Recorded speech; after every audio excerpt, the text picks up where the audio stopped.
Most modernized people are metaphysical materialists. A materialist believes that something called matter exists separate from and independent of mind or consciousness. Many materialists are nihilists who believe that life has no meaning or purpose and reject moral and spiritual principles or adhere to moral relativism. Modern materialist scientism claims that everything in existence consists entirely of matter and energy. According to this metaphysical view, only matter is real and mind is an illusion. The world was produced from nothing by a big bang explosion. Humans and animals are just soft robots, soulless meat bags programmed by selfish genes and evolved from ancient pond scum.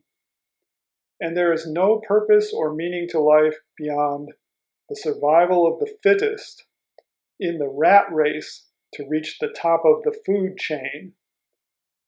It's a dog-eat-dog world, and you only live once, so take what pleases you and don't worry about the blood you spill. Materialism, nihilism, and moral relativism are all false and evil. I do not merely believe, I know that mind is the primary reality, and that there is no matter or world apart from mind, that nature and experience are governed by universal moral and spiritual laws, and that life has profound meaning and purpose. How can I say that I know this? Well, I would need a whole book to fully answer that question. In this message, I will explain only one line of inquiry that leads to the realization that one's mind is not material. Let me begin with a couple of stories. One fine day, a couple of young male fish were swimming along in search of food when they passed an old wise fish who greeted them. "Good morning, boys. How's the water?" The two young fish looked at one another, then at the wise old fish, and responded in unison, "What's water?" Unlike the old wise fish, the two young fish had never been out of the water. Consequently, they didn't even know there was anything other than water to be in. Without knowing what you don't know, you can't really know what you do know. What you know can be right in front of you, but you won't know that you know until someone actually points it out. Bernardo Kastrup has noted that we have no evidence that any European artist produced any depiction of three-dimensional visual perspective prior to the 15th century. Obviously, every human with functional eyes saw three-dimensional perspective in their everyday experience for millennia before the 15th century. What changed during that so-called Renaissance period? European artists became reflectively aware that they were ordinarily aware of perspective. As Kastrup writes in his excellent book, Why Materialism is Baloney, quote, three-dimensional perspective wasn't new in consciousness, but new in the field of self-reflection.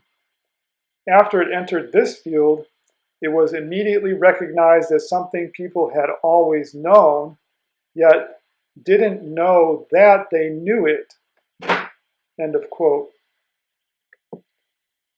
This illustrates that in order for a human to truly know something, one must know that one knows it.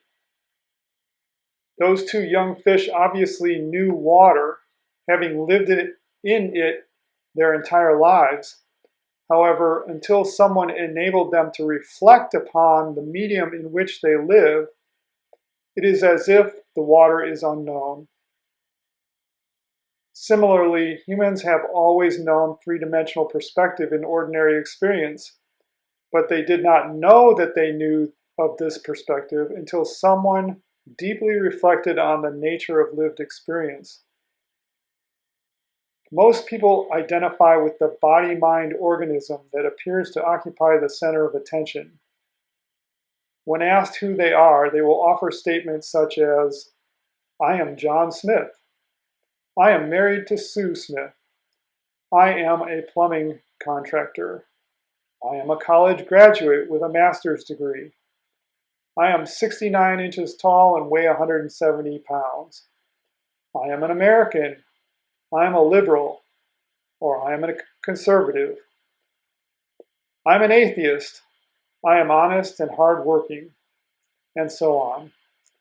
In other words, they will tell a story about a character that has the name they were taught to regard as their name. The entire story consists of memories, projected self-images, values, attachments, conceptual constructs, explanations, and other limitations accepted as the boundaries of the character. Anything different from those accepted limitations is out of character. Quote, "That's not who I am," end of quote. However, you will notice that all statements that one may use to allegedly describe oneself begin with the statement, "I am." That short statement refers to who you really are, the witness of the story, who mistakenly believes itself to be the story. Many people will take exception to that last statement. They will not agree that they are mistaken to identify with the story they tell themselves. However, the great spiritual traditions recommend a line of inquiry that will in all cases reveal that one is mistaken to identify with the body or the story that one regards as the body or story of oneself. The exercise consists of asking oneself, "Who am I?" and then systematically determining whether any answer that comes to mind is actually true. Am I really John Smith? No, because I could have been given a different name, and I could change the name, and yet I would still be who I am. Am I really my occupation or profession? No, because I could have done something else or changed my occupation, and yet I would still be who I am. Am I really this body? No, if I lost or replaced any part of my body, it would still be who I am. In fact, this body has changed from infant to adult, and not one molecule nor the appearance of it has remained fixed throughout time. Yet I have remained who I am. Am I my genetic code? No, since I could have had an identical twin with the same genetic code, yet I would be different from him. Am I my life history? No, because even if I had made different choices or had different experiences, I would still be I, the one who made the choices or witnessed the experiences. Am I my nationality? No, because I could change my nationality, or if the nation were to collapse and end, I would still remain I. Am I my political affiliation? No, again, I could change that and yet remain I, the one who changed it or witnessed the change. Am I any of my beliefs? No, again, I could change my beliefs and yet remain I, the one who knows what I call my beliefs. Am I my thoughts? No, my thoughts change moment to moment and over my lifetime, yet I have not changed. Everyone sincerely interested in not only self-knowledge and liberation, but also understanding the true nature of reality, greatly needs to take on this inquiry, not just once, but many times. One will discover that one can eliminate every single answer to the question, who am I, that the mind can conceive.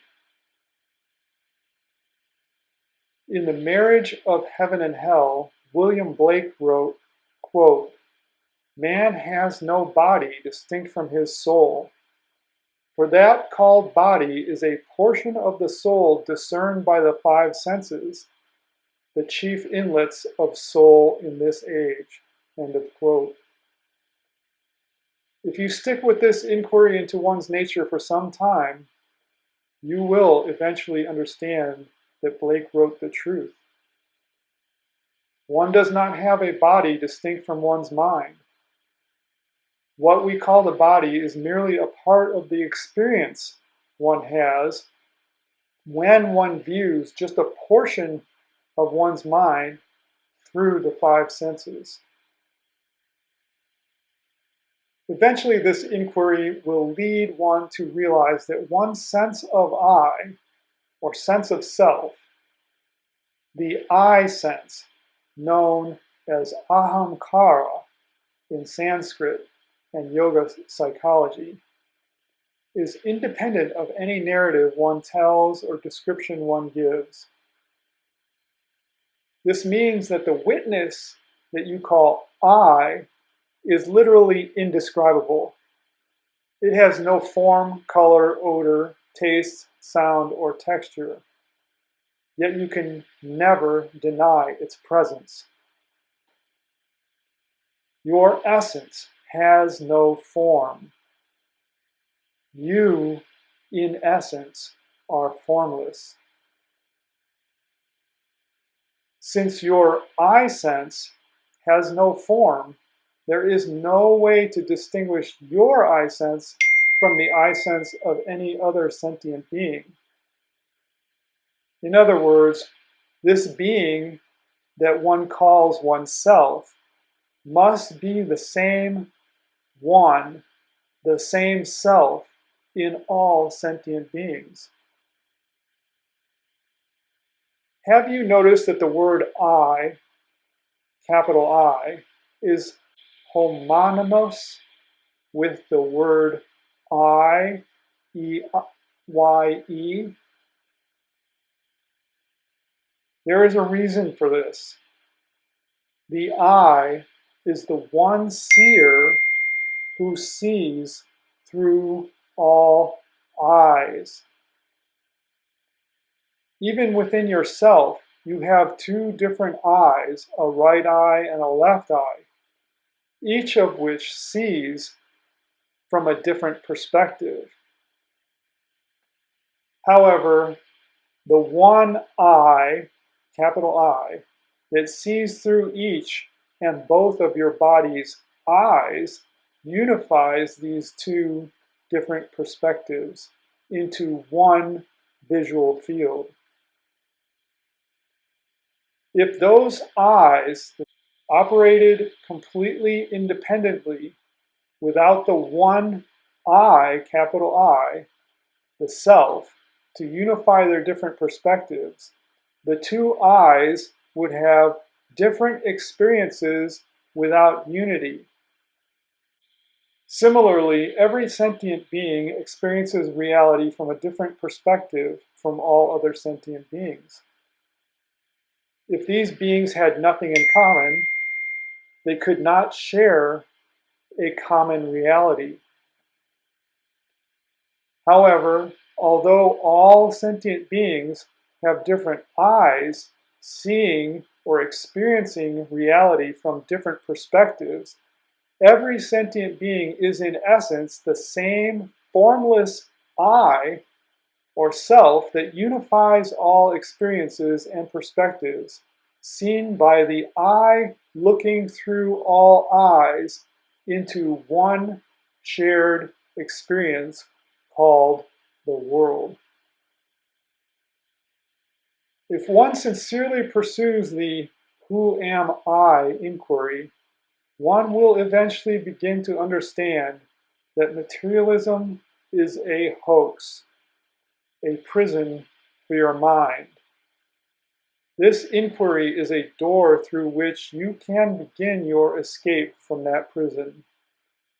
I hope you have the courage to walk through it.